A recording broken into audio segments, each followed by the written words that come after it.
Hello friends, नमस्कार। Welcome back to my YouTube channel Maithani technology. चलते जाणीनवा आज सबकि टॉप न्यूज अपडेट। ता पूर्व मोर चैनल टी सब्सक्राइब करी पाखरे थिबा ऑल बेल आइकन को दबाई दिंतु, जहाँफल मु जो वीडियो अपलोड करी तार नोटिफिकेशन टी आपण मानक पाखरे पहुँची जिवो एवं आपण मोर वीडियो टी सर्वप्रथम देखिपारे। प्रथम अपडेट रोची कोणार्कर आज खनि मंत्री जातीय सम्मिलनी सामिल हेबे 16 राज्यर खनि मंत्री। अध्यक्षता करेंगे केंद्रमंत्री जेई मिशन रेड्डी। परवर्ती अपडेट रोची राज्यर आईन श्रृंखला स्थितिर समीक्षा कले मुख्यमंत्री मोहन माझी। पूरण हेब 2000 ट्रैफिक पुलिस पदवी बोली तथ्य रोची। परवर्ती अपडेट ओडिशा रे विचित्र स्कूल शिक्षा व्यवस्था। इंटरनेट अच्छी हेले कंप्यूटर नहीं। राज्यर 344 स्कूल ले बिजुली संजोग अच्छी हेले जलुनी। राज्य रे प्राय 45% सरकारी स्कूल ले कंप्यूटर सुविधा ही नहीं। जेउठारे कंप्यूटर अच्छी सेथिरु अधिकांश अचल हो जाइछि। बहुत विद्यालय रे कंप्यूटर चलाइबाकू शिक्षक नथिबार तथ्य रहउछि। परवर्ती अपडेट सकाळ सकाळ शीत करुछि अस्तव्यस्त। आसंता 4 दिन पर्यंत समान रहिब शीत। 4 दिन कलबल करिब घन कुहुडी। 50 मीटर तलको खसी आसिब दृश्यमान क्षमता। दृष्टि होई पारे जीरो विजिबिलिटी परिस्थिति बोली सूचना रहुछि। 2 दिन पई 7 जिला को सतर्कता जारी करा जाइछि। सेही जिला गुड़िक हेले खोर्धा, पुरी, जगतसिंहपुर, केन्द्रापड़ा, नयगढ़, कलाहांडी, कंधमाल, सुंदरगढ़, कोरापुट बोली तथ्य रहुछि। परवर्ती अपडेट रहुछि चिलिकार सातपड़ारे चलीछि डॉल्फिन गणना। आजिठिरु 3 दिन धरी कार्यक्रम चालू रहिबो। परवर्ती अपडेट रहुछि फेब्रुआरी सुना महंगा होइछि। दीपावली सुधा 1 लाख छुइंब बोली आशंका करा जाइछि। गत 2 सप्ताह धरी बजार रे सुनार मूल्य क्रमागत भाव वृद्धि पाइबार लक्ष्य करा जाइछि।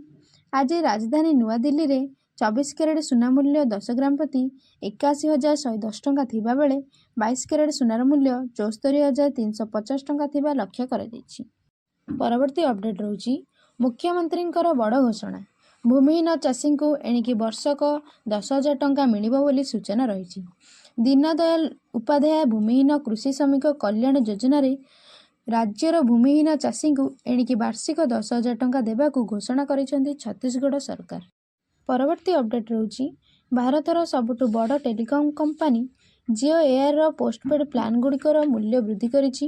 169 टंका प्लान थिबार उपभोक्ता को 23 जनवरी 2025 रु 269 टंकार प्लान को वृद्धि करा जाइथिबा तथ्य रहुछि। अर्थात एबे सेमाननको 50% अधिक देबाकू पड़िबो बोली तथ्य रहुछि। परवर्ती अपडेट रहुछि एही योजना रे केवल महिला मानक पई अकाउंट खोला जाय परिबो। मिलिबा जबरदस्त सुध। एही स्कीम रो नाम हेउछि महिला सम्मान संचय प्रमाणपत्र। जो मानकर बयस 18 वर्ष रु कम सेमानक पई पितामाता मध्य अकाउंट खोली परिबे। मार्च 31, 2025 सुधा अकाउंट खोली परिबे। परवर्ती अपडेट रहुछि यूजर को पई खुशी खबर। एणिकी मात्र 20 टंकार 90 दिन पर्यंत सिम को रखि परिबे एक्टिव बोली सूचना रही। परवर्ती अपडेट रहुछि सुभद्रा योजना को नहीं आसिला बड़ खबर। जनवरी मास शेष सुधा सुभद्रा योजनार चतुर्थ पर्याय टंका मिलिबो बोली तथ्य रहुछि, जहाँकि 26 तारिख रु 31 तारिख मध्यरे मिलिबो बोली आशा करा जाउछि। ता पूर्वरु समस्ते ईकेवाईसी करिनियंतु।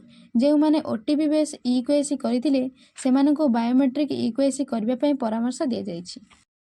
परवर्ती अपडेट रहुछि पीएम आवास योजना को नहीं आसिला बड़ खबर। आवास योजना रे 22 तारिख रे सर्वे आरंभ होइजिबो बोली तथ्य रहुछि, जहाँ फल प्रकृत हिताधिकारी माननकु आवास योजनार घर मिलिबो।